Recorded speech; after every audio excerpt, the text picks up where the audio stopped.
దయగలిగినటువంటి దేవా, నీకు స్తోత్రములు తెలియజేస్తూ ఉన్నాము.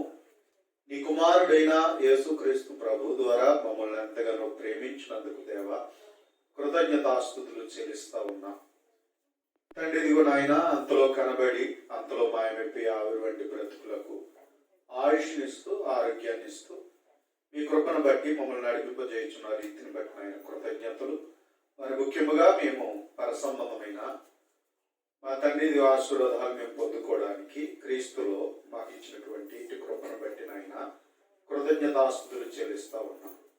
నీ సన్నిధిలో ఒక దినము గడుపుట 1000 దినాల కంటే ఎంతో శ్రేష్టం నాయన. అటువంటి ధన్యతను మాకు ఇస్తూ ఉన్నారు తండ్రి. ఇదిగోనైనా మేము శ్రద్ధ కలిగి నీ మాటలు వినులాగున నేర్చుకునేలాగున మీ చిత్తములు ఎరిగి నడుచుకునే వారికి మేము ఉండటకు తండ్రి కృప చూపించండి. దేవాలా మీరే మాతో మాట్లాడమని నడిపించమని సహాయం చేయమని మహిమ ఘనత ప్రభావాలు మీరే పొందుకుంటారని నమ్మచ్చు. క్రీస్తు యేసు నామములో ప్రార్థించి వేడుకొంచున్నాం తండ్రి. ప్రభు అయినటువంటి యేసుక్రీస్తు నామములో చేరువచ్చిన మీ అందరికి కూడా హృదయపూర్వకమైన వందనాలు. దేవుని యొక్క మహాకృపను బట్టి మరొక తరగతి మన జీవితంలో కలిగి ఉండలాగున దేవుడు అంతటి చక్కటి అవకాశాన్ని దేవుడు మనకి ఇచ్చాడు. అపోస్తలుడైనటువంటి పౌలు యొక్క జీవితంలో 3వ ప్రయాణాన్ని గురించి మనం నేర్చుకుంటూ ఉన్నాం. 3వ ప్రయాణంలో అతడు ఎబేషుకు వచ్చాడు. ఎబేషులో తన యొక్క సువార్త పని జరిగిస్తూ ఉన్నప్పుడు అనేకులతో ఆయన తర్కిస్తూ ఉపదేశించినటువంటి వాడుగా ఉన్నటువంటి రీతిని ఆయన తురన్ను అనేటువంటి పాఠశాలలో ఆయన ఇంచుమించు 3 సంవత్సరాలు లేఖనాలని పరిశోధింపజేశాడు. అనేకులకు ఆయన ఉపదేశించాడు. అనేకులు ఆయన మాటలు వినడానికి వచ్చారు. కాబట్టి దేవుడు వారి మధ్యన గొప్ప అద్భుత కార్యములు పౌలు గారి ద్వారా జరిగించాడు. అంతేకాకుండా మనం చూసినట్లయితే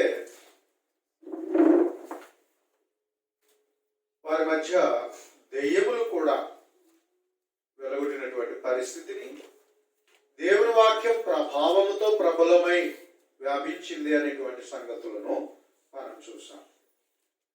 21వ వచనం నుండి మనం చూసినట్లయితే ఇలాగ జరిగిన తర్వాత, ఈ విధంగా జరిగిన తర్వాత పౌలు మాసిదోనియా అకయ దేశముల మార్గమున వచ్చి యెరూషలేమునకు వెళ్ళవలనని మనస్సులో ఉద్దేశించి, నేను అక్కడికి వెళ్ళిన తర్వాత రోమా కూడా చూడవలనని అనుకోను. అప్పుడు తనకు పరిచర్య చేయవారిలో తిమోతి, ఎరస్తు అనే వారిద్దరిని మాసిదోనియాకు పంపి తాను ఆసియాలో కొంతకాలము నిలిచి ఉండెను అనేటువంటి మాటను మనం చూస్తూ ఉన్నాం. కనుక ప్రియమైనటువంటి దేవుని వారలారా, ఇలా జరిగిన తర్వాత పౌలు ఏం చేశాడంటే మాసిదోనియా అకయా దేశాలు కూడా, మాసిదోనియా అకయా అనేటువంటి దేశాల మార్గమున వచ్చి యెరూషలేముకి వెళ్ళాలని మనస్సులో అతడు ఉద్దేశించాడు. అంటే 3వ ప్రయాణాన్ని మరలా తిరిగి యెరూషలేముకి వెళ్ళాలని ఉద్దేశించాడు. మరలా అక్కడికి వెళ్ళిన తర్వాత రోమా కూడా చూడాలి అని అనుకుంటున్నాడు.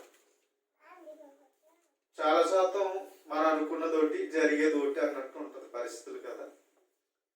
మనం ఒకటి తెలిస్తే దైవం ఒకటి తలిచాడు అంటూ ఉంటారు సర్వసాధారణంగా.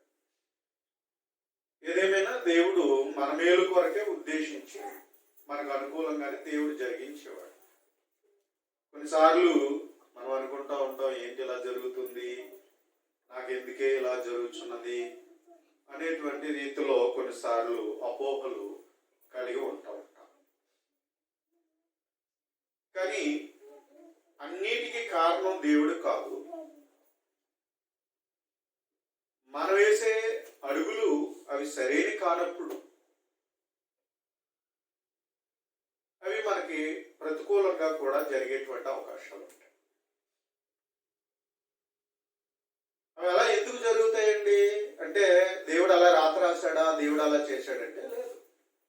కొన్నిసార్లు మన జీవితంలో మనం తలంచింది ఒకటైతే మనకి కొన్నిసార్లు వ్యతిరేకంగా ఎందుకు జరుగుతుంది రీతిలో మనము ఇలా ఆలోచన కలిగి ఉంటాం. కానీ ప్రియమైన వాళ్ళారా, దేవుడు మనకు స్వేచ్ఛనిచ్చాడు. ఆ స్వేచ్ఛలో మనం తీసుకునే నిర్ణయాలు బట్టే దేవుడు మనకి ప్రతిఫలం ఇచ్చేవాడిగా కూడా ఉన్నాడు. కొన్నిసార్లు మనం అనుకుంటున్నప్పుడు, రాంగ్ స్టెప్స్ వేస్తున్నప్పుడు దేవుడు మనం సరిచేయడానికి జ్ఞానం కలిగి ఉండేటట్లుగా దేవుడు కొన్ని పరిస్థితులు మనకి ఆయన అనుగ్రహిస్తూ ఉంటాడు. కాబట్టి ఈ విధమైన పరిస్థితులు మానవ జీవితంలో సంభవిస్తూ ఉంటాయి. కనుక ప్రియమైనటువంటి వాళ్ళారా, ఆధ్యాత్మిక జీవితంలో ఏదైనా జరుగుతున్నప్పుడు మనం సరైన రీతిలో ఆలోచించవలసిన వారమై, ఆలోచించి తగు నిర్ణయాలు మనం దేవునికి అనుకూలంగా ఉండేటట్లుగా చూసుకోవాల్సినటువంటి బాధ్యత మనము కలిగి ఉండవలసిన వారు. అంతే తప్ప దేవుడు నాకు అనుకూలంగా చేయలేదు కాబట్టి ఇంకా దేవుడు నా జీవితాన్ని ఎలా వదిలేసాడేమో, నా రాతింతేనేమో, నేను దేవునికి ఇష్టం లేదేమో, ఇలాగా మనం వేరుగా మనం ఆలోచించుకుని దేవునికి వ్యతిరేకంగా మనం ఎప్పుడు కూడా నడుచుకోకూడదు. కొంతమంది అలాగే రీతిలో ఆలోచించే వాళ్ళు ఉన్నారు. అలాంటి కొన్నిసార్లు దేవుని అపార్థం చేసుకుని దేవునికి వేరుగా, దేవునికి విరుద్ధంగా జీవించేటువంటి వారు కూడా ఉన్నటువంటి పరిస్థితులు మనం చూస్తూ ఉంటాం. కనుక ప్రియమైనటువంటి దేవుని వారులారా, దేవుని యొక్క ప్రతి ఆలోచన మనకు శ్రేయస్కరమైనది, మనకు మంచి చేకూర్చేటువంటిది. అంతే తప్ప నేను అనుకున్నట్టుగా దేవుడు చేయలేదు కాబట్టి దేవుడు మంచోడు కాదని అనుకోకూడదు. నేను అనుకున్నట్లుగా దేవుడు చేయలేదు కాబట్టి నా తలరాత ఎలా ఉందేమో అనుకోకూడదు.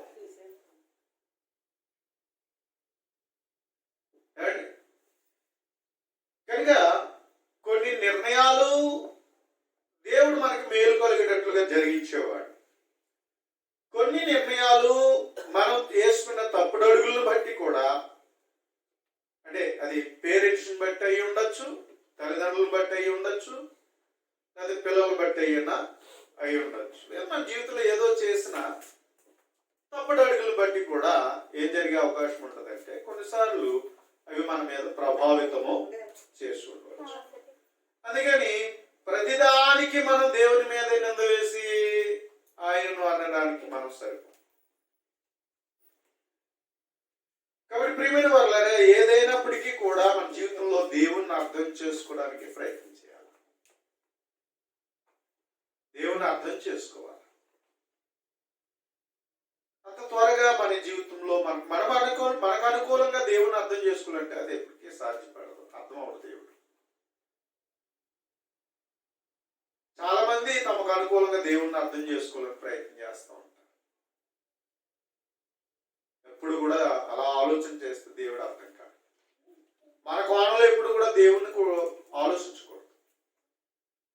దేవుని గ్రంథం ఏం చెప్తుందంటే, వివేకము కలిగి దేవుణ్ణి వెతుకువారు కలరేమో అని ఆయన ఆకాశం నుండి నరులను ఏం చేస్తున్నాడు, ఆయన పరిశీలిస్తున్నట్లుగా మనకి కీర్తన గ్రంథం 14వ కీర్తన 2వ వచనంలో చెప్పబడుతుంది.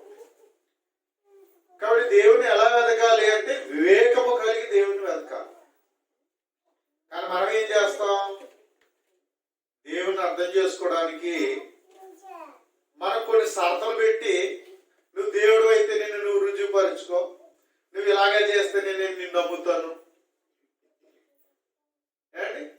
ఇలాంటి షరతులు పెట్టి మనం ఏం చేస్తామంటే కొన్నిసార్లు మన జీవితంలో కొన్ని తప్పుడు నిర్ణయాలు తీసుకుంటా ఉంటాం. కనుక ప్రియమైన వాళ్ళారా, మనం ఒక్కొక్కసారి మనం ఆలోచన సరైనది కాకపోవచ్చు. మనం కోరుకునే కోరిక కొన్నిసార్లు దురాశతో అడుగుతాం అండి, దురాశతో అడుగుతూ ఉంటాం. మరి దురాశతో మనం అడిగినప్పుడు దేవుడు అందులో మనకి ఎలా సహాయం చేస్తాడు? దురాశగా మనం చేసేటప్పుడు దేవుడు మనకి ఎలా సహాయం చేస్తాడు? చేయడు కదా. కాబట్టి మనం అడుగుతున్నది కూడా ఆలోచించాలి. దేవుని అడుగుతున్నప్పుడు దేవుని చిత్తానుసారంగా నేను అడుగుతున్నానా లేదా అనేటువంటిది కూడా, నేను చేస్తున్నానా లేదా అనేటువంటిది కూడా మనం చూసుకోవాలి. అంతే తప్ప మనం రాంగ్ వేలోకి వెళ్ళిపోయి మనము వేరుగా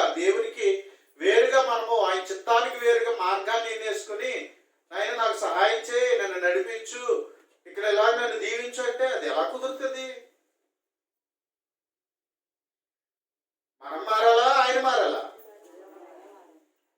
ఎవరు మారాలి? మనం తిరగాల, ఆయన తిరగాల? మనమే తిరగాల. కానీ మనం అలా చేయకుండా చేస్తే నువ్వు వస్తే నిన్ను నమ్ముతా, నువ్వు కనబడితే నిన్ను నమ్ముతా, ఇలాంటి మనము దేవుని ఉద్దేశమునకు వేరుగా మనము కండిషన్స్ పెట్టి మనం దేవుణ్ణి కలిగి ఉండాలనుకోవడం పొరపాటు. కాబట్టి కొందరు జీవితాలు ఇలాంటివి అపోహలు, నమ్మకాలు మనుషులు కలిగి ఉన్నటువంటి రీతిని మనం గమనించవచ్చు. అందుకని మనుషులు రకరకాలుగా ఆలోచిస్తారని, ఇలాంటి అభిప్రాయాలు కలిగి ఉంటారని దేవుడు ఏం చేశాడంటే లిఖితపూర్వకమైన రీతిలో దేవుడు తన గ్రంథాన్ని ఇచ్చాడు. అందుకే దాన్ని కలపొద్దు అన్నాడు, తీసివేయవద్దు అని చెప్పాడు. కలపడానికి లేదు, తీసివేయడానికి లేదు. కలపకూడదు, తీసివేయకూడదు. అంటే ఇప్పుడు ఏం చేయాలి? మనం ఆలోచించాలి. మన పూర్వీకులు మనకి ఏదైనా ఆస్తులు రాశారనుకోండి, వాళ్ళు రాసి లిఖిత పూర్వకంగా మనకి ఇచ్చిన తర్వాత అందులో ఏమైనా మార్పులు చేర్పులు చేయడానికి కుదురుతుందా? కుదురుతుందండి? కుదరదు. ఎందుకు ఇలా రాశాడు, ఎందుకు ఇలా చేశాడు అంటే ఒకవేళ మనం అంటానికి ఇంక సరిపోవు. ఇంకెలా రాతుందో ఖచ్చితంగా ఆ వేలోనే మనం వెళ్ళాలి తప్ప అంతకుమించి మనం చేయడానికి ఏమి కూడా ఉండదు. ఒకవేళ బ్రతుకున్నప్పుడు ఒకవేళ ఉన్నట్లయితే ఎందుకు ఇలా చేసావు అని ఒకవేళ మనం అడగచ్చు. కానీ ఆయన పెద్దరేకంగా అన్ని మంచిగా చేశాడు అనుకోండి, మనం తిరిగి అడగచ్చా? అన్ని మంచిగా చేశాడు, మంచిగా రాశాడు. మరి అన్ని చేసినప్పుడు మరలా తిరిగి మనం దాన్ని అడిగినట్లయితే అప్పుడు మనదే పొరపాటు కదా.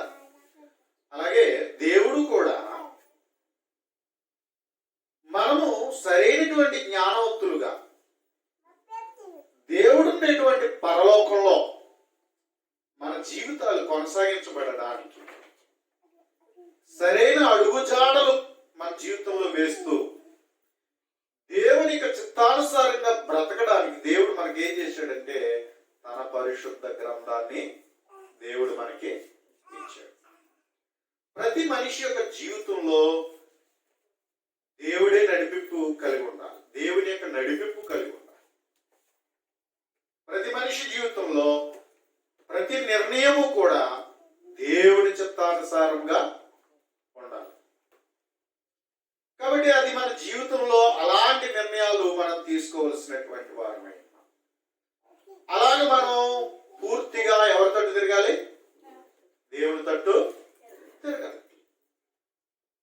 ఇప్పుడు అవం ఉంది, క్షమించండి, శారం ఉంది, అబ్రహాం భార్య. దేవుడు ఏం చెప్పాడు? పిల్లల్ని ఇస్తాను అని చెప్పాడు. ఎలా ఇస్తానన్నాడు దేవుడు? ఇస్కరీయుల వలె ఇస్తాను. ఇంకేం చెప్పాడు దేవుడు? ఆకాశ నక్షత్రాలు చూడు, అలా ఇస్తాను నేను సంతానాన్ని అని దేవుడు చెప్పాడు. వయసు పెరుగుతుంది, కాలం గడుస్తుంది, పిల్లలు పుడతారు, వీళ్ళకి ఆస్తులు పెరిగాయి, మనోళ్ళు పెరిగారు, పరపతి పెరిగింది, అన్ని బాగున్నాయి కానీ పిల్లలు లేవు. అన్ని బాగున్నాయి కానీ పిల్లలు పుడతలే. సర్వసాధారణంగా దేవుడు ఇచ్చేదానికి ఎలా కనిపెట్టాలి? ఓపికతో కనిపెట్టాలి. నమ్ముతున్నామంటే నమ్మకంలో ఏముండాలా? ఓర్పు ఉండాలి. విశ్వాసాన్ని కొనసాగించడానికంటే ఏముండాలి? ఓర్పు ఉండాలి. ఓర్పు లేకపోతే ఏముంటది? తొందరపాటు ఉంటుంది కదా, తొందరపాటు నిర్ణయాలు ఉంటాయి. కాబట్టి దేవుడు ఇచ్చేవాడే, మనకి మేలుగా చేసేవాడే. ఆయన మాట ఇచ్చాడంటే ఖచ్చితంగా ఆ విధంగా ఆయన చేసేటువంటి సమర్థుడు, సర్వశక్తిమంతుడు. ఇది ఎలా జరుగుతుంది అనే ప్రశ్న సర్వసాధారణ మనకు వస్తుంది. కానీ దేవుడైతే సమర్థుడు, ఆయనకి అసాధ్యమైనది ఏదీ లేదు. ఆయన చిత్తమైనప్పుడు ఆయన అడుగువాటి కంటే ఊహించ ఊహించు వాటికంటే అత్యధికంగా చేయగల సర్వశక్తిమంతుడు దేవుడు. కాబట్టి ఈవిడ ఏమనుకుంటుందంటే, నా భర్తకు 90 ఏళ్ళు వచ్చేసే, నాకు వయసు పెరిగిపోయింది, మరి పిల్లలు ఎలా పుడతారు, ఎప్పుడు పుడతారు, కంగారు వచ్చేసింది. అందరూ అడుగుతున్నారు, అవమ్మా షారమ్మా, నీవు నీ భర్త కులాష్మా అంటూ, ఎందుకు నీ పిల్లలు ఎలా ఉన్నారు అనే మాట సర్వసాధారణంగా వస్తుంది కదండి. అవునా?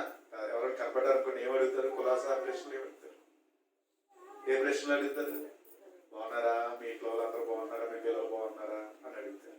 పిల్లలు ఎలా ఉన్నారు, ఏం చదువుతున్నారు, వాళ్ళు ఏంటి, ఇవన్నీ అడుగుతారు కదా. మరి ఇలాగే ఎవరిని అడుగుంటారు? షారమ్మని అడుగుతున్నారు. అడుగుతున్నప్పుడు పిల్లలు లేరమ్మా అంటే ఒక నామోషి ఆ కాలంలో. ఈ ఒమ్మిగానే ఉన్నాయి కానీ పిల్లలు లేరా, ఏమైంది, ఏం చేశారు, మళ్ళీ ఇక్కడి నుంచి మళ్ళీ వాళ్ళ మీద రకరకాలుగా రూమర్స్ మాట్లాడుకునే అవకాశాలు. మనుషులు కాకులు కదా, ఎలా కొడుతారు? కాకుల్లాగా కొడుతారు. మనకి ఏదన్నా వెనక బలహీనతలు ఏమైనా ఉందనుకోండి, నీకు అవకాశం దొరికిందంటే మనల్ని కాకుల్లాగే కొడుతారు. ఇది మనుషులకు నైజం. మరి శారమ్మను కూడా అదే విధమైన రీతిలో ఏం చేసి ఉండొచ్చు అంటే, పదే పదే పదే పదే అడుగుతుంటుంటే ఇంకా ఆమె ఓర్పు నశించిపోయింది. నేనేదో ఊర్లోంచి కల్దీల దేశంలోంచి మా మామగారి ఇంటి దగ్గర నుంచి ఏదో పిల్లలు పుడతారా బాబు అని చెప్తే, నా భర్త చెప్తే, నా యజమానుడు చెప్తే, పిల్లలు అలా పుట్టేస్తారు, వచ్చి అంటే గర్భవతిని అయిపోతారు, పిల్లలు గప్పటి పిల్లలు పుట్టేస్తారు ఏమనుకున్నాను. ఏంటిది, అన్ని పెరుగుతున్నాయి కానీ నాకు మాత్రం పిల్లలు పుడతారు. తొందరపడ్డది. ఓహో, నాదే లోపమేమో, నా గర్భంలో ఏదో లోపం ఉంది, దోషం ఉన్నట్టు, నేను దానికి పనికిరానేమో, పిల్లలు పుట్టడానికి నేను సరిపడినేమో అనుకునేటువంటి ఒక తప్పుడు అభిప్రాయము తన జీవితంలోకి వచ్చేసింది. దేవుడు చెప్పాడు, ఏం చెప్పాడు అంటే, దేవుడు సంతానాన్ని ఇస్తానని మాట ఇచ్చినటువంటి దేవుడు ఎవరి ద్వారా? తన భార్య ద్వారా. ఏ విధంగా ఎదిగాడు దేవుడిని అన్నట్లయితే, పిల్లలు లేరని కదా దేవుడిని ఎదిగాడు. వెతికినప్పుడు దేవుడు చెప్పాడు, నీకు సంతానాన్ని ఇస్తాను అని చెప్పాడు. సంతానాన్ని ఇస్తాను. ఇంత చెప్పినప్పుడు భర్త చెప్పాడు, నమ్మాలి కదా. మనమేమో లోపల ఉన్న అన్ని మాటలు నమ్ముతాం కానీ దేవుడి మాట మాత్రం నమ్మం. చదువుతాం, ఇలా వింటాం, ఇలా విడిచిపెట్టేస్తాం, అలా చదువుతాం, అలా మర్చిపోతాం. ఇది మనకు నైజం కదా. ఎక్కువ శాతం మనం విని దేవుని మాటలను ఏదో వింటాం కానీ దాన్ని మాత్రం హృదయంలో భద్రపరుచుకుని ఆ మాటల ప్రకారం మన జీవితాలు మాత్రం విశ్వాసంలో బలపరుచుకోవాలి, స్థిరపరచుకోవాలి. కాబట్టి లోకం చెప్పే మాటలను బట్టి ఏం చేస్తామంటే మనలో ఏమొస్తాయి? తొందరపాట్లు వస్తాయి కదా, తొందరపాట్లు వస్తాయి. కాబట్టి ప్రియమైన వాళ్ళారా, శారా జీవితంలో ఏమొచ్చింది అన్నట్లయితే, ఇంకా తను సహించలేకపోయింది నలుగురు అంటుండతో. సహించలేక భర్త దగ్గరికి వెళ్ళింది, నా యజమానుడా మనకు పిల్లలు పుడతలేదు, అన్నీ ఉన్నాయి కానీ నలుగురు చూస్తే నాన్న మాట్లాడుతున్నారు. నాకున్నటువంటి ఈ గుడ్రాలు అనేటువంటి దానికి నాకు పిల్లలు ఉన్నారని చెప్పుకోవాలి.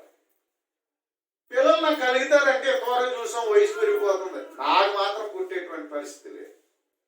అందుకని నువ్వేం చేస్తావంటే, ఇదిగో నా దాసి ఉంది కదా, ఆమెతో వెళ్ళిపో. చెప్తున్నాడు, లేదు దేవుడు ఇస్తానన్నాడు. అక్కడికి ఆ బ్రాహ్మణుడు డౌట్ వచ్చి అడిగాడు, సంతానాన్ని దేవుడు ఇస్తానంటే నా పెద్ద దాసుడు గాని ఒకవేళ వారసుడైపోతాడా, ఎలియాజరు వారసుడైపోతాడా అని అడిగినప్పుడు, లేదు లేదు, నువ్వు లెక్క పెట్టు, స్క్రీన్లో లెక్క పెట్టుకో, వైపు చూసి ఆ నక్షత్రాలను లెక్క పెట్టు. దేవుడు మాట ఇచ్చి దానికి తగినట్లుగా మాటను ఇవ్వడానికి వాగ్దానాన్ని గుర్తుగా ఏం చేశాడు అంటే బలుపును సిద్ధపరచుకుని దేవుడు వాటి గుండా వెళ్ళిపోయాడు. ఖండించినటువంటి వాటి గుండా దేవుడు వెళ్ళినటువంటి రీతిని మనం ఆదికాండం 14వ అధ్యాయంలో మనం చదువుతున్నప్పుడు ఈ సంగతులు చూస్తాం. 15వ అధ్యాయంలో దేవుడు మాట ఇచ్చేసాడు. ఆయన మళ్ళీ వెనక్కి తీసుకునేవాడు కాదు. ఆయన దేవుడు మాట ఇచ్చాడంటే అది ఖచ్చితముగా నెరవేర్చగలిగినటువంటి వాడు. అంత ఖచ్చితమైన వాడు దేవుడు. మనిషి అయితే పరిస్థితులను బట్టి మారిపోతాడు, కానీ దేవుడు మాత్రం మాట ఇచ్చిన తర్వాత ఖచ్చితముగా దేవుడు ఎటువంటి పరిస్థితుల్లోనైనా సరే, కాలము కలిసి రాని పరిస్థితిలో దేవుడు ఏం చేస్తాడు అన్నట్లయితే ఖచ్చితంగా నెరవేర్చగల సమర్థుడు, సర్వశక్తిమంతుడు దేవుడు. కనుక ప్రియమైన వారులారా, ఏం జరిగింది? తొందరపడ్డది. అక్కడికి చెప్తున్నాడు అబ్రాము, ఇదిగో దేవుడు ఇలా చెప్పాడు అంటే, లేదు లేదు లేదు, వెళ్తావా? నాకు పిల్లలు కావాలి. ఎలాగైతే నాకు పిల్లలు కావాలి, నాకు పిల్లలు ఉన్నారని నేను చెప్పుకోవాలి. అది ఎలాగైనా సరే ఇప్పుడు కూడా అద్దె గర్భాలు తెచ్చుకుని పిల్లలు కంటున్నారు కదా. ఇప్పుడు ఉన్న పరిస్థితులు అద్దె గర్భాలు అంటే వాళ్ళ పిల్లలు పుడతారు, లేదంటే ఏం చేసుకుంటున్నారు, వేరొకరి ద్వారా పిల్లలు కలిగించి మా పిల్లలు అని చెప్పుకునే పరిస్థితులు నేటి కాలంలో మనం చూస్తూ ఉన్నాం. ఇంకా అదేవిధంగా ఆవిడ ఏమంటుందంటే, వెళ్ళిపోయే బాబు, దాసికి వెళ్ళిపో, దాసితో వెళ్ళిపోయి పిల్లలు కానీ ఎంత ఇసిగించి ఉంటుందో, ఎంత బాధ పెట్టి ఉంటుందో. ఆడవాళ్ళు ఇంట్లో ఇంకా వాళ్ళు మొదలు పెట్టారంటే ఇల్లు ఎలా ఉంటుందండి? ఎలా ఉంటుంది? నా మాట వింటేనే నేను అన్నం తింటారు, ఆ మాట వింటేనే నేను చేస్తాను అని పేసి పెడతారు కదా. ఇంకా చీటికి మాటికి ఆ కోపంతో ఇంక చిరాబడుతూ ఒక విధమైన ఏడుస్తూ, నేనంటే లెక్కలేదు, నా మాటే లెక్కలేదు, ఇంకా నేనంటే ప్రేమ అంట మళ్ళీ ఇదోటి, ఎప్పుడు ఇదే మాట చెప్తావు కానీ చెప్పిన మాట చెయ్యు అని చెప్పేసి ఎన్ని విధాలుగా తనని వేధించిందో, బాధించిందో. ఆ కార్యము గయ్యాలైపోయి ఉండొచ్చు మాటినంత వరకు కూడా కదా. ఇంటికి వచ్చేటప్పటికి అబ్రాహాంకి ఏమంటలేదు, మనశ్శాంతి లేదు, వేధించి బాధించేస్తుంది.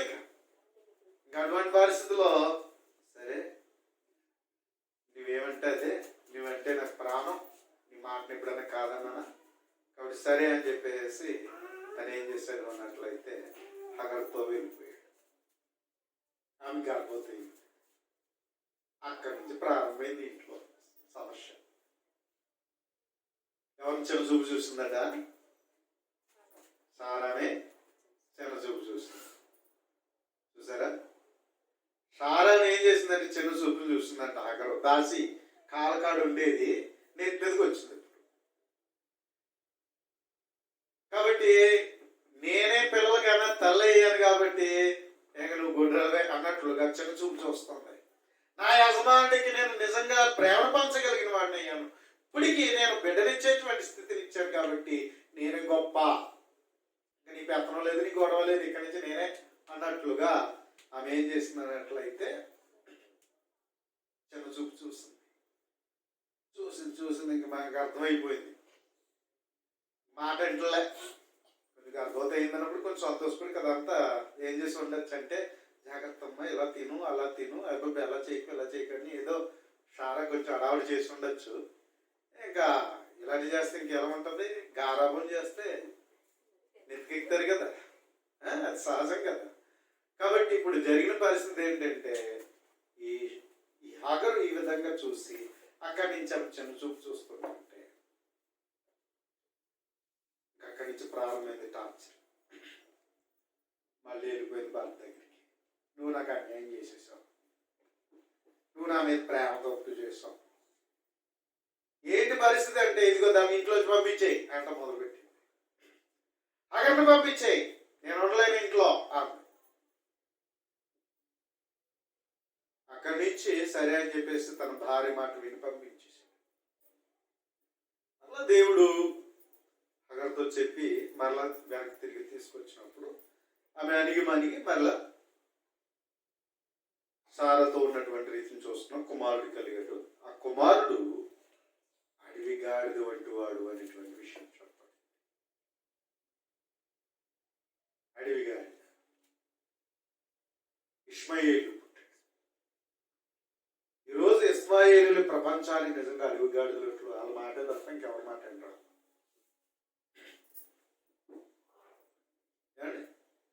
వాళ్ళ మాట తప్ప ఎవరి మాట అంటారు. వాళ్ళ మాట వాళ్ళ అన్నది నెరవేర్చుకోవడానికి ఎంతైనా తెగిస్తారు. అలాంటి విధానం ఎప్పుడు ఎవరి వల్ల ప్రారంభమైంది? ఇష్మాయేలు వల్ల కాదు, షారా యొక్క అపనమ్మకం వల్ల. దేవుడి నిర్ణయానికి ఆమె ఏం చేయలేదు, వేచి ఉండలేదు, ఓర్పు పట్టలేదు. ఏమండి, తొందరపాటు నిర్ణయాలతో తను తొందరపడి ఏం తీసుకొచ్చింది? ప్రపంచానికి ఒక నష్టాన్ని తీసుకొచ్చింది, ప్రపంచానికి కష్టం తీసుకొచ్చింది. చూసారా, ఈరోజు టెర్రరిస్టులు అని చెప్తున్నామే, ఎవరంటే వీళ్ళే. కనుక ప్రియమైనటువంటి దేవుని వాళ్ళారా, అలాంటి అడవి గాడిదలు ఈరోజు రావడానికి కారణం ఆ రోజు వారి యొక్క అవిశ్వాసం.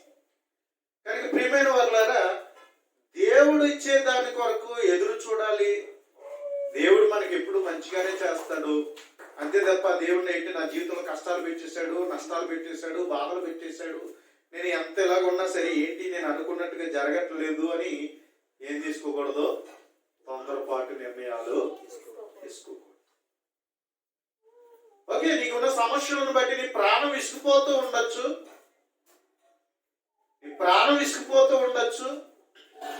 నీ పరిస్థితులు నీకు అనుకూలంగా లేనప్పుడు ఎన్నో సమస్యలు నువ్వు ఎదుర్కొంటూ ఉండొచ్చు.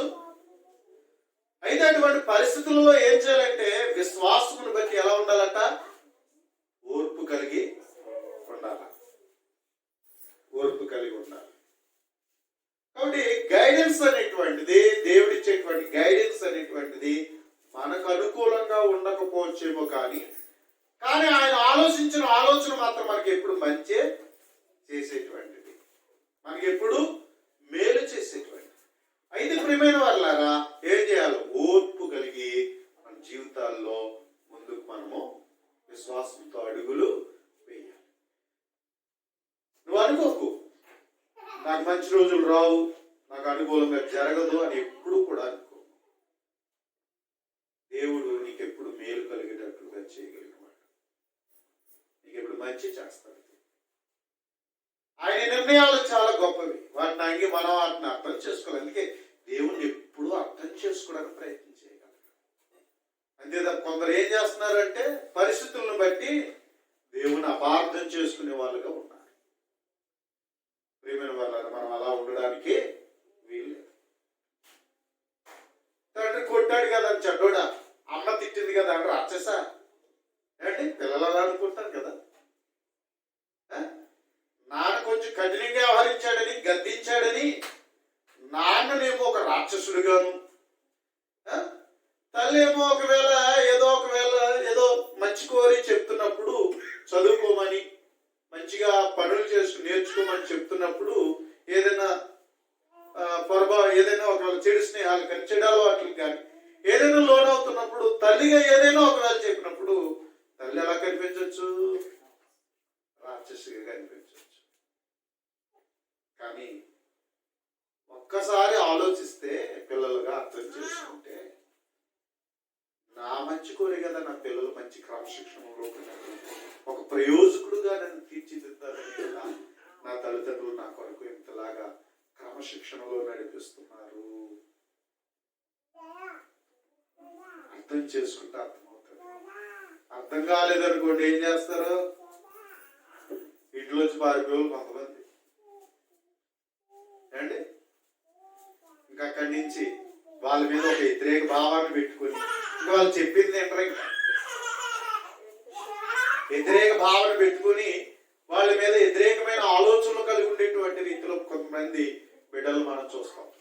వాళ్ళు ఏం చెప్పినా మా నాన్న వచ్చాడా ఇలాగే చెప్తాడు, మా అమ్మ అంతా ఇంకా అలాగే చెప్తాడు అనుకోవడమే తప్ప, కానీ వాళ్ళ యొక్క అభిప్రాయం ఏమిటో, సదాభిప్రాయం ఏంటో, నన్ను ఇలా పెంచాలని, నన్ను గొప్పవాడిగా చేయాలని అనేటువంటి ఆలోచన నా తల్లిదండ్రులకు ఉన్నది అనేటువంటి అర్థం చేసుకుంటే ప్రియమైన వాళ్ళారా, ఒదిగిన వాళ్ళు ఎప్పుడు కూడా గొప్ప వాళ్ళు అవుతారు.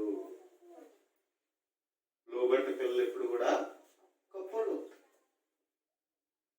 కానీ దానికి వ్యతిరేకంగా ఆలోచన చేస్తే నష్టపోతారు. కనుక ప్రియమైనటువంటి వాళ్ళారా, దేవుని ఆలోచనలు ఎప్పుడు మనకి మంచివే. అందుకని నాకు అనుకూలంగా జరగలేదు, అనుకూలంగా నడిపించబట్టలేదు అనుకోవద్దు. ఎందుకంటే పౌలు గారు ఇక్కడ ఆలోచిస్తున్న ఆలోచన అయితే ఆయన అనుకుంటున్నాడు రోమ్ వెళ్ళాలని, కానీ వెళుతున్న తర్వాత మనం చూస్తే జరిగిన పరిస్థితులు మనం చూస్తే ఆయన అనుకున్న దానికి వేరుగా నడిపించబడుతున్న విధానం మనం గమనించగలుగుతాం. కానీ ఏదేమైనప్పటికీ కూడా దేవుని యొక్క నిర్ణయానికి తన హృదయపూర్వకంగా లోబడినటువంటి వ్యక్తిగా పౌలు జీవితంలో మనం చూడొచ్చు. కాబట్టి తన ప్రయాణాన్ని గురించి ఏమనుకుంటున్నాడు అన్నట్లయితే ఇలా ఆలోచన చేస్తున్నాడు. ఇలా జరిగిన తర్వాత పౌలు మాసిదోనియా, అకయ దేశముల మార్గమున వచ్చి యెరూషలేముకు వెళ్ళవాలని మనస్సులో ఉద్దేశించాడు. నేను అక్కడికి వెళ్ళిన తర్వాత, అంటే యెరూషలేముకు వెళ్ళిన తర్వాత రోమా కూడా చూడాలి అని అనుకున్నాడు. కానీ అనుకున్నట్లుగా తను ఎక్కడికి వెళ్ళలేదంటే యెరూషలేముకి తిరిగి చూడలేదు. వెళ్ళాడు కానీ అనుకున్నాడు, జరిగింది. కానీ తనకు మనం 21వ అధ్యాయం నుండి మనం చూసినట్లయితే అతడు ఒక ఖైదీగా తను ఉన్నటువంటి పరిస్థితిని మనం గమనించవచ్చు. కనుక ప్రియమైన వారులారా, ఏది జరిగినా అది మంచి అయినా లేకపోతే మనకు ఒకవేళ ఏదైనా నష్టాన్ని కలుగు చేసిన, కష్టాన్ని కలుగు చేసిన, మనం ప్రతి విషయంలో ఏం చేయాలంటే దేవుని మాట చెప్పబడుచున్నది, ప్రభునందు ఆనందించుడి. మరలా చెప్పుతును, ప్రభునందు ఆనందించుడి, మీ సహనము సకల జనులకు తెలియబడనీయుడి అని చెప్తున్నాడు. కాబట్టి పౌలు గారిలో ఉన్నటువంటి ముఖ్యమైన ఉద్దేశం ఏంటంటే, తన ద్వారా దేవుడు ఎలాగైతే ఆయన పాత్రగా ఆయన యొక్క దేవుని యొక్క పనిలో తనకి ఇవ్వబడిన నాయకత్వం ప్రకారంగా ఏం చేయాలన్నట్లయితే సువార్త పని జరిగించాలి అనేటువంటిది ఆయనకున్న లక్ష్యం, ఆయనకున్నటువంటి లక్ష్యమై ఉన్నది. తనకున్నటువంటి లక్ష్యములో ఉద్దేశం ఏంటంటే, తన ద్వారా సువార్త ఎంతవరకు తన జీవిత పరమార్థం, అంటే తన జీవితంలో తనకున్న అప్పగించబడిన పనిని తనకు దేవుని కొరకు చేయగలగాలి. ప్రతి సమయము దేవుని కొరకు ఖర్చు చేయగలగాలి. దేవుని మహిమార్థంగా, దేవుని చిత్తానుసారంగా దేవుని పనిని తను చేయాలనేటువంటి ఉద్దేశమును కలిగి ఉన్నటువంటి వాడిగా పౌలు జీవితంలో మనము గమనించగలుగుతాం. కనుక ప్రియమైన వాళ్ళ, అందుకే అపోస్తలుడైన పౌలు యొక్క జీవితం మనకి ఎంతో మాదిరికరమైనది. కాబట్టి చాలా వరకు మనం దేవుని దగ్గరికి వస్తాం, కానీ మనం ఎప్పుడు కూడా ఏమనుకుంటావో తెలుసా, ఎలా ఆలోచన కలిగి ఉంటామంటే, దేవుళ్ళలోకి వచ్చిన తర్వాత నాకు ఇంక నా జీవితంలో ఏం జరిగిపోవాలా, ఆశీర్వాదాలు వచ్చేయాలి, ఆశీర్వాదాలు వచ్చేయాలి. అక్కడ ఎలా ఉండాలి అన్నట్లయితే కష్టం రాకూడదు, బాధ రాకూడదు, అక్కడ అన్ని సమృద్ధిగా వచ్చేయాలా, ఏ లోటు ఉండకూడదు అనుకునేటువంటి ఆలోచనలు కలిగి ఉండేటువంటి రీతి మనం చూస్తూ ఉంటాం. చాలా మంది ఇలాగ దేవునిలో కోరుకునేటువంటి వారిని చూస్తూ ఉంటాం. ప్రియమైన వారులారా, దేవుని ద్వారా ఆశీర్వాదమే కాదు, దేవుడు ఎప్పుడు ఆశీర్వదించాడు వాడే, కానీ భౌతికంగా భూమి మీద సుఖపడాలి అనేటువంటి కోరిక కలిగి ఉండడం తప్పు. లోక భోగాలను అనుభవించాలి అనుకోవడం తప్పు. అది మనం ఎప్పుడు కూడా ఆశించకూడదు. దేవుని కన్నా సుఖపడిపోయే స్థితి మనం ఎప్పుడు కూడా కలిగి ఉండకూడదు. ఏమంటాడంటే యాకోబు రాసిన పత్రిక చూడండి, యాకోబు రాసినటువంటి పత్రిక 4వ అధ్యాయం 1వ వచనం నుండి మనం చూద్దాం. నుండి మనం చూస్తే మీలో యుద్ధములు మీలో యుద్ధములను పోరాటములను పోరాటములను దేని నుండి దేని నుండి కలుగుచున్నవి? అవయవములో మీ అవయవములో పోరాడు మీ భోగాచల నుండియే కదా. మీరు ఆశించున్నారు గాని మీకు దొరుకుటలేదు. నరహత్య చేయుదురు, మత్సర పడుదురు గాని సంపాదించుకోలేరు. పోట్లాడుదురు, యుద్ధము చేదురు గాని దేవుణ్ణి అడగనందున మీకేమీ దొరకదు.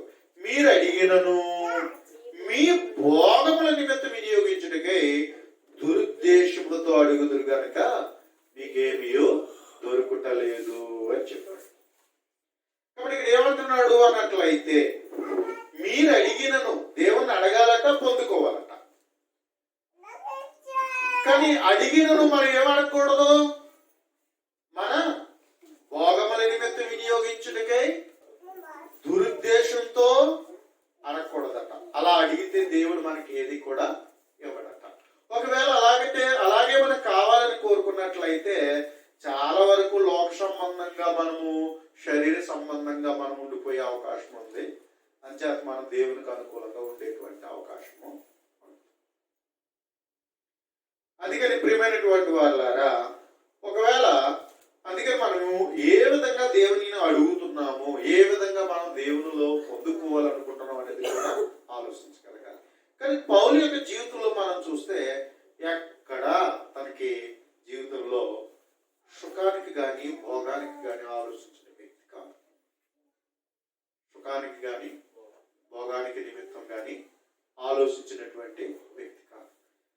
నిజంగా మొదటి శతాబ్దంలో అపోస్తులు వారి పరిచర్య మనం చూస్తే ఎక్కడ కూడా భౌతికమైన రీతిలో వారు ఆశించి పనిచేయలేదు. వారు పరిచర్యలో వారు ఎంతవరకు జీతం కలిగి ఉండాలో అంతవరకే తప్ప అంతకు మించి ఎప్పుడు కూడా వారు ఆశించినటువంటి వారు కాదు. ఒకవేళ అలాగా ఆశించున్నట్లయితే నిజానికి వాళ్ళకి ఎన్నో ఎకరాల భూములు ఉండాలి.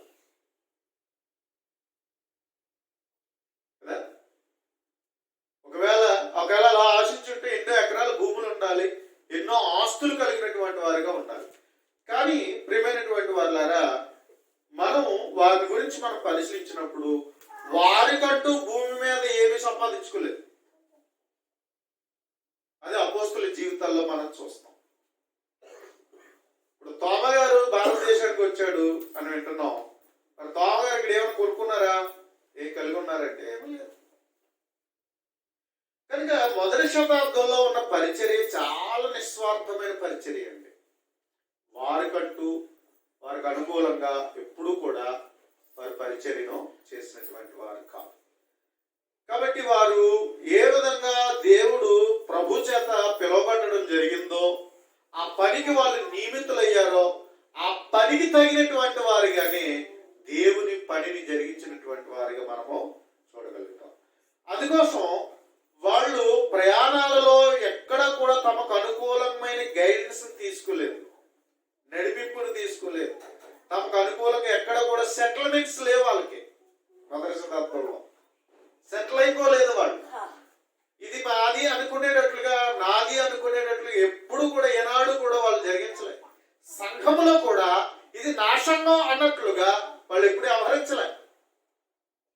వారి పని ఏంటంటే దేవుని పని చేయడమే వారి బాధ్యత. అలా చేశారు వాళ్ళు. దేవుని పని చేయడమే వాళ్ళ బాధ్యత. ఆ విధంగా వాళ్ళు పనిచేసినటువంటి రీతిని మొదటి శతాబ్దంలో మనం చూడగలుగుతాం. కానీ ఇప్పుడున్నటువంటి పరిచర్యకు మొదటి శతాబ్దానికి ఉన్నటువంటి పరిచర్య చాలా డిఫరెన్స్ అండి. ఇప్పుడైతే స్వార్థపూరితమైన పరిచర్య వచ్చింది. స్వార్థపూరితమైన పరిచర్య. కాబట్టి ఈ విధమైనటువంటి నేటి కాల పరిస్థితులు మనం చూస్తూ ఉన్నాం. కానీ ఎవరైనా ఒకవేళ ఏంటంటే ఏం చెప్పుకుంటారు, దేవుడు నన్ను ఇలా దీవించేస్తున్నాడు. దీవించడం అంటే ఏం ఉండాలి? ఆస్తులు పెరగాలి, సౌఖ్యాలు పెరగాలి, భోగాలు పెరగాలి. అన్నీ పెరిగితేనే ఏమి చేయనట్లు దేవుడు ఆశీర్వదిస్తున్నట్లు. ఇలాంటి పరిస్థితిని నేటి సమాజ కాల పరిస్థితులు మనం గమనించగలుగుతాం. కానీ పౌలు యొక్క జీవితంలో అదేది కూడా, కొన్ని మిగతా అపోస్తుల్లో కూడా ఎవరు ఎవరిలో కూడా ఇది మనం చూడం. సంఘానికి ఎవరు వాళ్ళు? నాయకులు. వారు ఆస్తులు అమ్మేసేసి అధిక మొత్తం వాళ్ళు కాదాల ఎదురు పెట్టినప్పటికీ కూడా అది ఏది కూడా వాళ్ళు స్వార్థపూరితమైన రీతిలో ఎక్కడా కూడా వాళ్ళు ఆశించలేదు. కనుక ప్రియమైన వాళ్ళారా, ఈరోజు ఇలాంటి పరిచర్య మనము దేవుని కొరకు జీవించే వారిగా ఉండగలగాలి, నడుచుకునే వారిగా ఉండగలగాలి. ఒకటి మన జీవితంలో ఒకటి నిర్ణయించుకోవాలి, దేవుడు నన్ను పిలిచాడు కాబట్టి నేను ఆ పిలుపుకు తగినట్లుగా నేను ఏం చేయాలంటే ఎవరి పని చేయాలా? దేవుని పని చేయాలి. మనము ఆయన పనిలో మనం ఏమై ఉన్నాము అంటే దాసులు. ప్రతి ఒక్కరు కూడా ఏమై ఉన్నారు? దాసులు. ప్రతి ఒక్కరము దాసులమే. ఏంటి? మనందరము దాసులమే. క్రీస్తులో మనందరం కూడా ఏమై ఉన్నామంటే దాసులు. సంఘంలో మన అందరికి ఏముంది? పని ఉంది. సంఘంలో అందరికీ కూడా ఏముంది? పని ఉంది. ఎవరి పని? దేవుని పని. సంఘంలో ఏముంది అన్నట్లయితే దేవుని పని ఉంది. ఆ పనిని మనం చేయాల. పనివాడు జీతానికి పాత్రుడు అని చెప్పబడుచున్నది. కాబట్టి దేవుని పని చేస్తే దేవుడు మనకి ఏమిచ్చేవాడై ఉన్నాడు? జీతం. యేసుక్రీస్తు ప్రభు రాని ఉన్నప్పుడు మన కొరకు ఆయన ఏం తీసుకురాబోతున్నాడు? జీతం తీసుకురాబోతున్నాడు. కాబట్టి నువ్వు సంఘం అనే దేవుని పనిలో, సంఘం అనేటువంటి దేవుని యొక్క వ్యవసాయంలో, లేకపోతే ఆయన ఇంటిలో మనకు ఉన్నటువంటి పనిని మనం నమ్మకంగా చేస్తే దేవుడు మనకి ఏమిచ్చేవాడే ఉన్నాడు? జీతం ఇచ్చేవాడే. చూడండి, ఈ రోజు మనం తెచ్చుకునే ఏ నెల వచ్చే జీతం, ఏ నెల తెచ్చుకునేటువంటి జీతాలు ఉంటాయి కదా, నెల జీతాలు, నెల జీతాలు నెలగా అయిపోతాయి. నెలలో వచ్చే జీతాలు వాళ్ళకి వచ్చేదాన్ని కొంతమందికి చూస్తే 5,000కి కష్టపడే వాళ్ళు ఉన్నారు. నేటి కాలంలో మనం చూసినప్పుడు అందరూ నెలకు వచ్చే జీతాలు 7,000 ఉన్నారు, 8,000, 9,000, 10,000, అక్కడి నుంచి 15,000, 20,000 జీతాలు ఉన్న వాళ్ళు ఉన్నారు. పర్ మంత్ నెలకు సంపాదనలో కొంతమంది జీవితంలో అయితే వారికి ఉన్నటువంటి ఎబిలిటీని బట్టి, సామర్థ్యతను బట్టి, వారికి ఉన్న టాలెంట్ని బట్టి భౌతికంగా సంపాదించుకున్న వాళ్ళ గురించి మాట్లాడుతున్నాను. కాబట్టి ఏం చేస్తున్నారంటే 30,000, 40,000, లక్షలు కూడా సంపాదించే వాళ్ళు ఉన్నారు. కొంతమంది కోట్ల రూపాయలు కూడా నెల జీతాలు కలిగి ఉన్న వాళ్ళు ఉన్నారు ప్రపంచంలో. వాళ్ళ స్తోమతను బట్టి వాళ్ళకు ఒక ఉండేటువంటి లైఫ్ స్టైల్ ఉంటుంది. సర్వసాధారణంగా కూలివాడు ఉంటాడు. కూలివాడికి వచ్చేటువంటిది మనం చూసినట్లయితే మ్యాక్సిమం చూస్తే రోజంతా కష్టపడి విరామం లేకుండా 30 రోజులు కష్టపడితే పోనీ 35 చొప్పున మనం చూసుకుంటే 15,000 సంపాదించుకుంటాం కదండి. 15,000 సంపాదించుకుంటాం. ఆ 15,000లో తన కుటుంబాన్ని పోషణార్థము ప్రయాసపడతాడు. అంటే తన పిల్లలకు కావాల్సిన, భార్యకి కావాల్సినవి, తనకు కావాల్సినవి అన్ని సమకూర్చుకుంటారు. నెల మొత్తంలో కూడా ఇంటికి కావాల్సిన అన్ని సమకూర్చుకుంటారు. ఏ వస్తువు అవసరమో దాని బడ్జెట్ నిర్ణయింప చేసుకుని దాన్ని సమకూర్చుకునేటువంటి రీతిని మనం చూస్తూ ఉంటాం. కానీ నెలకి ఎంత వచ్చినా, ఏ స్తోమత కలిగినోడైనా ఎంత జీతం వచ్చినా ఏమైపోతుంది? నెలకి అయిపోతుంది. అంతే కదా? అవునా? అందులో ఎప్పుడు ఏమన్నా దాచుకుంటే పిఎఫ్ కట్ చేసుకున్నా, లేకపోతే ఏదైనా ఇన్సూరెన్స్లు పక్క పెట్టుకున్నా, లేకపోతే ఇప్పుడు మన పల్లెటూరులో చూసిన సీట్ వేసుకున్నా, లేకపోతే అలా ఏదైనా కొంచెం చిన్ని మొత్తాలు దాచుకుని అది భవిష్యత్తుల కోసం ఆలోచన చేస్తూ ఉంటారు. ఈ విధమైన విధానాలు మనం చూస్తాం. అంటే మనకి ఏదైనా సరే, మనం సంపాదించుకున్నది ఏదైనా సరే, ఏ రోజు సంపాదించుకున్న వాళ్ళు కూడా ఆ రోజు తెచ్చుకున్న వాళ్ళు కూడా ఖర్చు అయిపోయిన రీతిని చూస్తున్నాం. కొంతమంది నెల జీతాలు వచ్చినా సరిపోయినటువంటి పరిస్థితులు కూడా నేటి కాల పరిస్థితులు చూస్తున్నాం. అంటే మనం ఈ లోకంలో ఎంత కష్టపడినా వచ్చింది అంతంత మాత్రమే, అంతకంతకు మాత్రమే. కానీ యేసుక్రీస్తు ప్రభు ఇచ్చే జీతం మాత్రం తరగనటువంటి దేవుని మాట. ఐశ్వర్యం.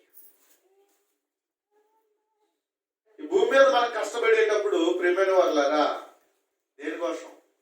శరీరాన్ని సుఖపెట్టుకోవడం కోసమే కదా, ఆకలి దప్పుల కోసమే కదా, ఇంకా వస్త్రాల నిమిత్తమే కదా.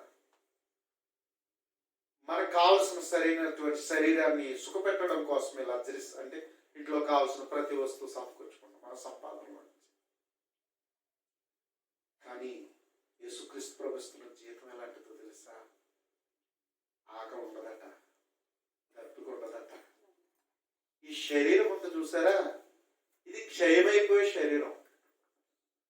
పుట్టినప్పుడు ఒకలా ఉంటుంది, పెరిగినప్పుడు మధ్య నడి వయసులోకి వచ్చినప్పుడు ఒకలా ఉంటుంది. నడి వయసు వచ్చిన తర్వాత అక్కడి నుంచి మళ్ళీ ఏమైపోతుంది, ఎంత ఎదిగామో అక్కడి నుంచి శరీరం ముడతలు పడుతూ శరీరం అంతా మళ్ళా ముసలు రూపుకి వచ్చేస్తుంది. ఎంత పెరిగామో మరలా అక్కడి నుంచి వంగిపోతాం. ఎవరమైనా ఈ మనము అక్కడి నుంచి చూడండి, తల మెరుస్తూ ఏం చెప్తుందంటే అయిపోయింది, నీకు దగ్గర వెళ్ళిపోయే రోజులు వస్తున్నాయని చెప్తూ ఉంటారు. ముడతలు చూసేది మన కంగారు వస్తూ ఉంటుంది, ముసలిదాం అయిపోయినా ముసలిదాం అయిపోయినా. ఓపిక తగ్గిపోతూ ఉంటుంటే మనము అనుకుంటూ ఉంటాం ఇంకా నా పరిస్థితి అయిపోయింది. ఏదేమైనా ఎంత పెంచినా ఎన్ని చేసినా ఈ శరీరానికి ఎంత పెట్టినా ఒక రోజుకి అది ఏమైపోతుంది, క్షయమైపోయేటువంటిది, పాడైపోయేటువంటిది, నశించిపోయేటువంటిది. కానీ యేసుక్రీస్తు ప్రభు ఇచ్చే జీతం ఉందే అక్షయమైనది, తరగదు. ఎక్కడైతే దొంగలు ఏం చేస్తారు, ఒకవేళ ఎక్కువ సంపాదించుకున్న భయమే, ఇంట్లో వాళ్ళతో భయమే, బయట వాళ్ళతో భయమే. అవునా? ఉన్నదన్నా అక్కడి నుంచి భయాలు ప్రారంభమవుతాయి. ఏమండి, అందుకేనంట ఏమీ లేనోడేమో ఫుట్పాత్ మీద కూడా హ్యాపీగా ద్రోహం ఏ కూడా ఉండదండి. కానీ ధనం పెరిగినోడు చూడండి, పరుపులా ఎంత బాగుంటాయండి, ఏసీ, ఇలాంటి చల్లటి వాతావరణంలో కూడా హీటర్లు పెట్టుకుని హ్యాపీగా నిద్రపోవచ్చు. కానీ నిద్ర పట్టదట. మరి అన్ని పెరిగితే సుఖం రావాలిగా. మరి అన్ని పెరుగుతున్నాయి కదా లగ్జరీగా. అన్ని పెరిగినప్పుడు మరి సుఖం రావాలిగా. మనం అనుకుంటూ ఉంటాం అప్పుడప్పుడు, ఏమనుకుంటాం అంటే ఆహా ఏమి అదృష్టవంతులండి, కాలు కింద పెట్టకుండా చక్కగా అన్ని సదుపాయాలు ఉన్నాయి, కారు ఉంది, అన్ని ఉన్నాయి, ఏ లోటు లేదు అని అనుకుంటూ ఉంటాం. కానీ ఒకటి తెలుసా, వాళ్ళకి ఏముండదో, నిద్ర ఉంటుందట. సుఖాలు ఇచ్చేవి ఉంటాయి కానీ సుఖనిద్ర మాత్రం ఉండదు. కానీ ఫుట్పాత్ ముందే హ్యాపీగా పడుకుంటారు. కానీ ప్రియమైన వాళ్ళారా, యేసుక్రీస్తు ప్రభు ఇచ్చే జీతం అయితే, ఆయన ఇచ్చే జీతం పరలోకం. మనకు ఒక స్థలాలు సిద్ధపరిచాడు కదా, ఆ స్థలాల్లో మనం కూర్చుండబెట్టి ఆకలి కానీ దప్పిక కానీ ఏమీ లేకుండా ఒక ఆనందకరమైన జీవితాన్ని, చక్కటి సమాధానం కలిగిన జీవితాలను దేవుడు మనకి ఇవ్వబోతున్నాడు. దాని కొరకు పౌలు గారు ఏం చేస్తున్నారో తెలుసా, ఆ పనిలో నేను పనివాడిని గుర్తించి ఆ పని కొరకు ఏం చేస్తున్నాడు, తను విరామము లేనటువంటి వాడిగా ఏం చేస్తున్నాడు, దేవుని పని చేయడానికి తన నిర్ణయాలు కలుగుతున్నటువంటి రీతిని మనం చూస్తూ ఉన్నాం. మనమేమో గట్టిగా ప్రార్థన చేస్తే అలసిపోతాం, ఇది చాలే అనుకుంటాం మనం కదా. గట్టిగా ప్రార్థన చేసినా ఇంకొక జబ్బు ఒకవేళ మళ్ళీ తర్వాత చేద్దాం చేయిస్తాను కదా అనుకుంటాం. కొంచెం దేవుని సన్నిధికి వెళ్ళుకో, నేను రాత్రి వెళ్ళేది కదా సరిపోతలే అనుకుంటాం. ఆదివారం వెళ్ళాం కదా, శుక్రవారం వెళ్తే ఆదివారం కొట్టు వాళ్ళు ఉన్నారండి. వారంలో మధ్యలో ఎప్పుడన్నా వెళ్ళారనుకోండి, ఆదివారం కొట్టేసే వాళ్ళు ఉన్నారు, వెళ్ళారు కదా అని. ఇలాగ చాలా మంది జీవితాల్లో ఏం చేస్తున్నారు అన్నట్లయితే, దేవుని పని చేయడానికి వెనకబడేటువంటి వారిని మనం చూస్తూ ఉంటాం. కానీ పౌలు జీవితంలో దేవుడిచ్చే బహుమానాన్ని పొందుకోవాలని, యేసుక్రీస్తు ద్వారా ఏదైతే ఇవ్వబోతున్నాడో దాన్ని పొందుకోవాలని తను ఏం చేస్తున్నాడంటే పరుగు పెడుతున్నాడు. ఆ గురి అందుకే పరిగెడుతున్నాడట. అంటే మనందరికీ కూడా తలగినటువంటి దేవుడు మనకి జీతం ఇవ్వబోతున్నాడు. పౌలు గారు అందుకోసం తను ఏం చేస్తున్నాడు, తను అప్పగించే పనిలో నాయకత్వంలో తను ఏం చేస్తున్నాడంటే దాని కొరకే తను శ్రమ పడుతున్నాడు. నేను ఎక్కడికి వెళ్ళాలి, ఎవరికి చెప్పాలి, సువార్త ఏ ప్రాంతాలకు వెళ్ళాలి అనేటువంటిది తను ప్రణాళిక చేసుకున్నటువంటి రీతి మనం చూడగలుగుతున్నాం. మరి రోజు నువ్వు కూడా నీ జీవితంలో దేవుని పరిచర్య పట్ల, దేవుని పనిలో నాకు మంచి ఫలితం ఉంది అనేటువంటి ఉద్దేశంతో, యేసుక్రీస్తు ద్వారా నాకు మంచి జీతం ఉంది, మంచి ఆశీర్వాదాలు ఉన్నాయి అనేటువంటి రీతిలో ఈరోజు మన అందరం కూడా ఆయన పరిచయంలో మనం ఎలాంటి బాధ్యత కలిగి ఉన్నామో ఒకసారి ఆలోచన చేయండి. చాలా వరకు మనం ఏం చేస్తున్నామంటే, పౌలు గారు ఏమన్నాడు కొలస్సీ పత్రిక 3వ అధ్యాయంలో, మీరు క్రీస్తుతో కూడా లేపబడిన వారైతే ఏం వెతకాలన్నాడు, పైన వాటిని వెతకాలి అన్నాడు.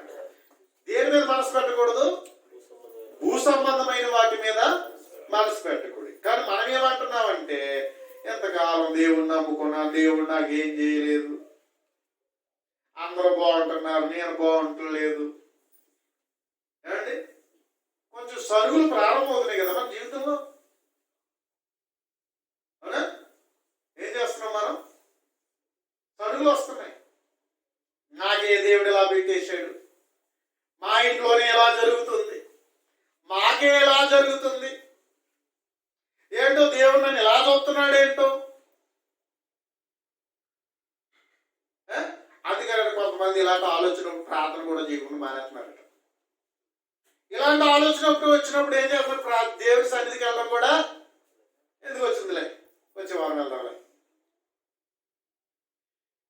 కొందరికి అన్ని గుర్తుకొచ్చట, మనశ్శాంతి లేక ఏం చేస్తున్నారట,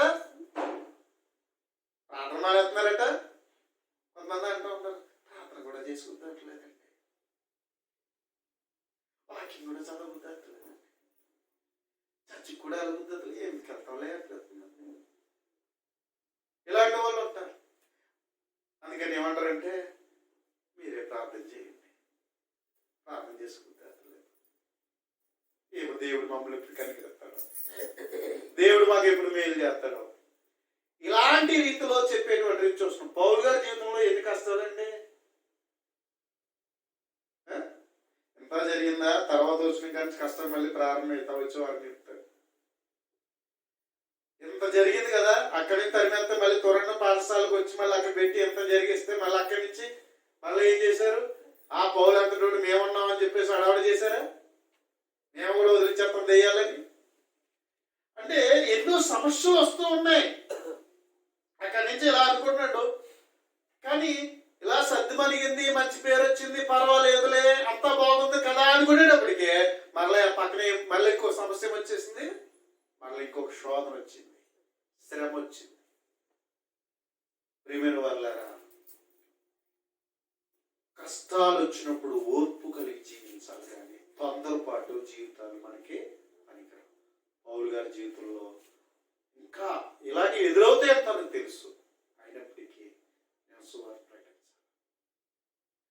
ఆయన పనిలోనే ఉండాలి, ఆయన సంఘంలోనే ఉండాలి, ఆయన రాజ్యాన్ని నేను వ్యాప్తి చేయాలా, సంఘాన్ని వ్యాప్తి చేయాలా, బూదిగాతాలకి సువార్త ప్రకటించాలి అనేటువంటి పరిస్థితులు. కాబట్టి నీ జీవితంలో ఎన్ని కష్టాలు వచ్చినా, ఎన్ని సమస్యలు వచ్చినా, నేను దేవునికి ఏం చేయాలనేది నువ్వు నిర్ణయం తీసుకోవాలి. ఎందుకంటే దేవుని కొరకు చేసినప్పుడు నువ్వెప్పటికీ ఏ కోల్పో నష్టపోయే అవకాశం లేదు. నువ్వు నష్టపోతున్నావు అనుకుంటున్నావేమో, కష్టాలు వచ్చినాయి అనుకుంటున్నావేమో, లేదు.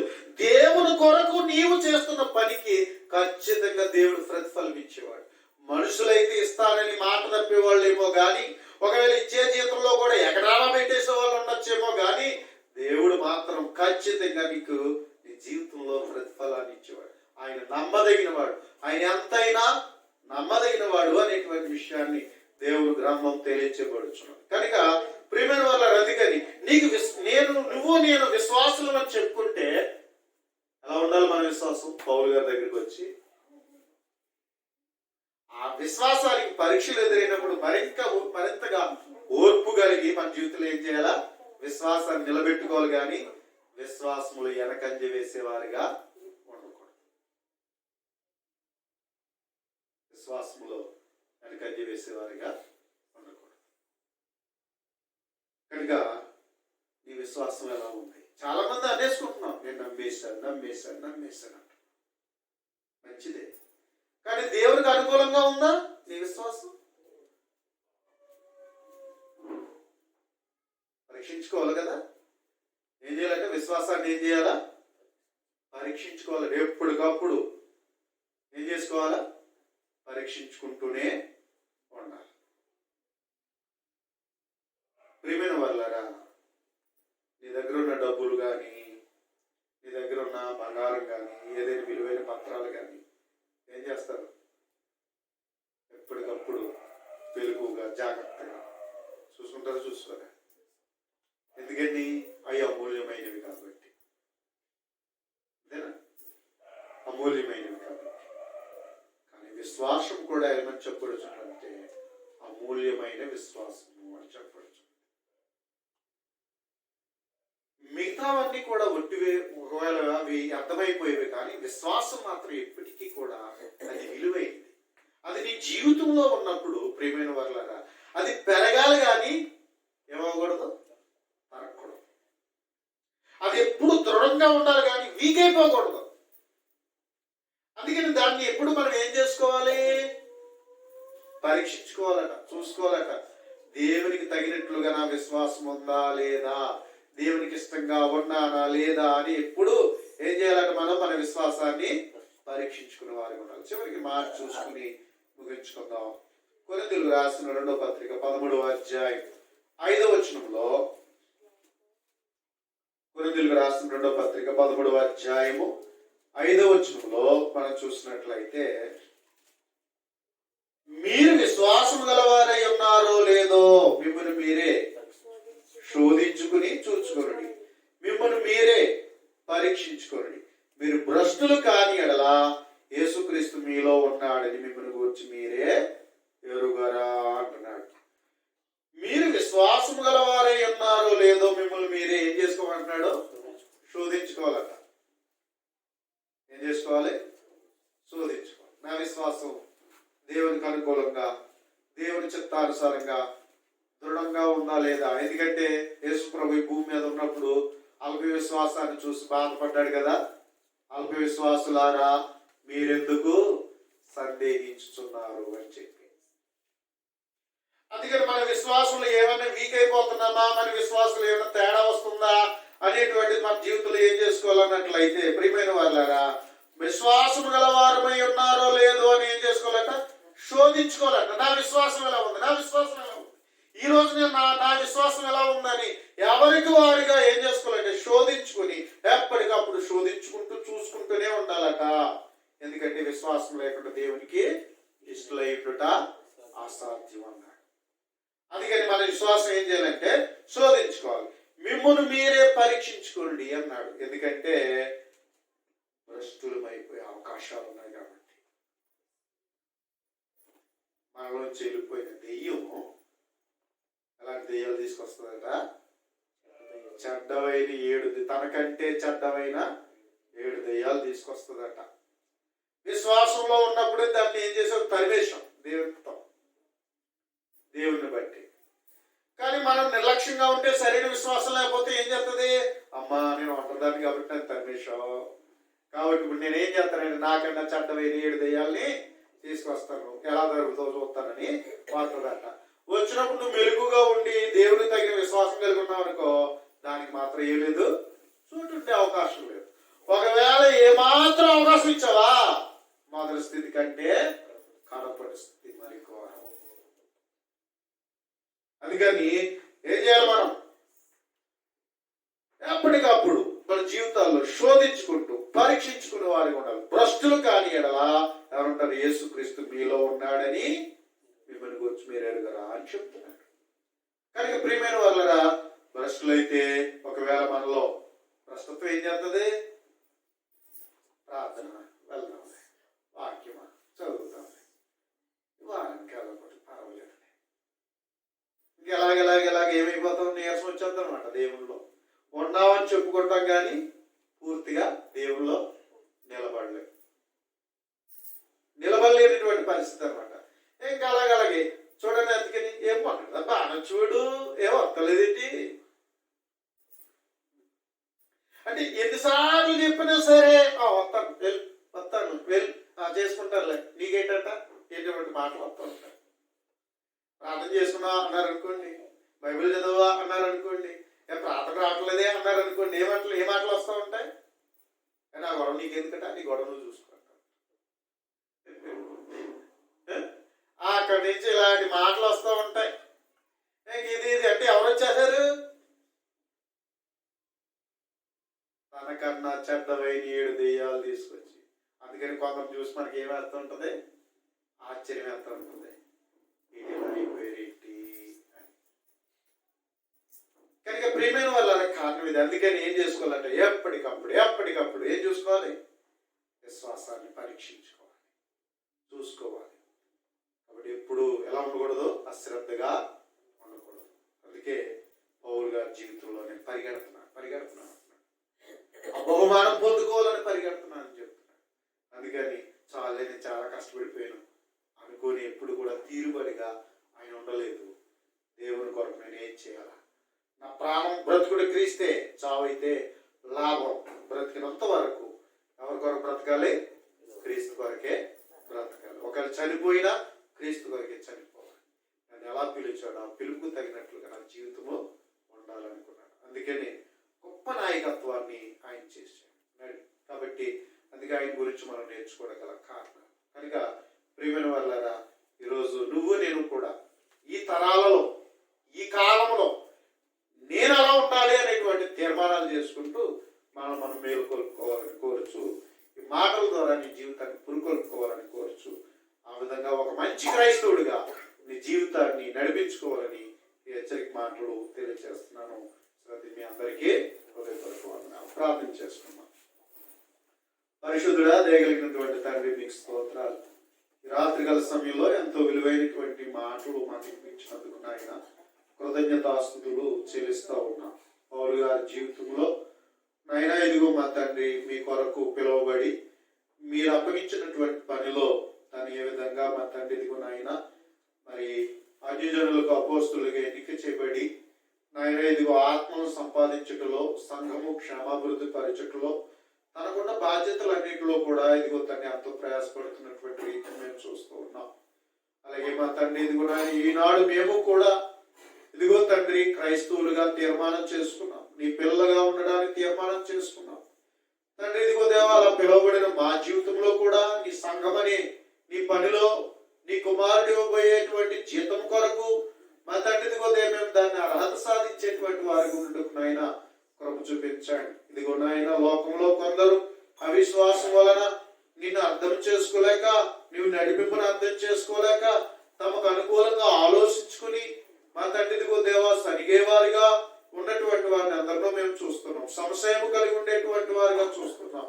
తండ్రి ఇదిగో దేవ కలిగి ఉన్నప్పుడేమో అధికంగా నిన్ను స్తుతిస్తూ, ఏదైనా కష్టము కానీ, శోధన కానీ, శ్రమ కానీ, ఏ విధమైన పరిస్థితులు వారి జీవితంలో ఎదురైనప్పుడు ఆయన దూషించేటువంటి పరిస్థితుల్లో ఉన్నటువంటి వారు మేము చూస్తూ ఉన్నాం. తండ్రి ఇదిగో దేవా, మేము కూడా అటువంటి అవిశ్వాసపు ఛాయలు మాలో ఉన్నాయేమో తండ్రి, మమ్మల్ని మేము పరీక్షించుకునేటువంటి కృపను మాకు దయ చూపించండి.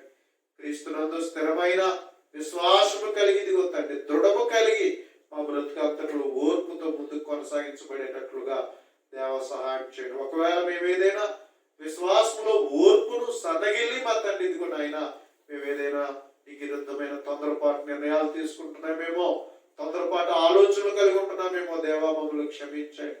అనేటువంటి వాటిని మా జీవితంలో రానివ్వకుండా మేము జాగ్రత్త పడి మా విశ్వాసం ద్వారా మీకు ప్రియులుగా, మీకు ఇష్టలుగా మేము జీవించి నీ నామానికి తగినటువంటి మహిమ, ఘనత, ప్రభావములు తెచ్చేటువంటి రీతిలో మేము జీవించడానికి ఆయన సహాయం చేయండి. మా జీవితంలో ఎన్ని శోధనలు వచ్చినా, ఎలాంటి శ్రమలు వచ్చినా, ఎలాంటి పరిస్థితులు మా జీవితంలో ఎదురాడినా మేము తొందరపడక నువ్వు ఉన్నావని, మా జీవితాలను చక్కగా నడిపించగలవాడవని, సహాయం చేయగలవాడవని, ఎంతైనా నమ్మదగిన వాడవని తండ్రిదిగో దేవా స్థిరముగా నిన్ను నమ్ముకునేటువంటి జీవితాలు మాకు దయ చూపించండి. దేవా ఇదిగో నీ పిల్లలందరినీ దీవించండి. మీ యొక్క ఆశీస్సులతో నింపండి నాయన. ఇదిగో నీ పిల్లలు ఆయన చేరు వస్తూ ఉన్నారు. ఆశపడిన ప్రాణాన్ని తృప్తిపరచు. వచ్చేవారు మా తండ్రి. దేవా ఇదిగో నాయన నీ పిల్లలందరినీ దీవించండి, ఆస్వాదించండి, వారి విశ్వాసతను బలపరచండి, మీ జ్ఞానంలో పెంచండి, మీ తెలుగులో పెంచండి, వివేకం కలిగి నడుచుకుని వారి ఉండుటకు దేవా సహాయం చేయండి. ఇదిగో నాయన మరి వారి వారి అక్కర్లు, అవసరతలు, ఇబ్బందులు నాయన ఇదిగో తండ్రి వారి బిడ్డలు, కుటుంబముల పరిస్థితులు నాయన సమస్త మీ చేతికి అప్పచెప్తున్నాం తండ్రి, సహాయం చేయండి. ఇదిగో నాయన మరి కరోనా కాలం తండ్రి కృప చూపించు నాయన. మా తండ్రి ఇదిగో దేవా మరి కరోనా కాలంలో మా తండ్రి ఇదిగో నాయన ప్రతి ఒక్కరూ ఆరోగ్య విషయంలో జాగ్రత్తగా ఉండడానికి తండ్రి కృప చూపించండి. ఎవరైనా మరి కరోనా చేత బాధపడుతుంటుంటే అందుకు సహాయం చేయండి, స్వస్థనివ్వండి, కృప చూపించండి దేవానికి స్తోత్రాలు. ఎవరైనా దుఃఖంలో గాని ఉంటే నాయన ఇదిగో అటు వారిని వాదార్చండి,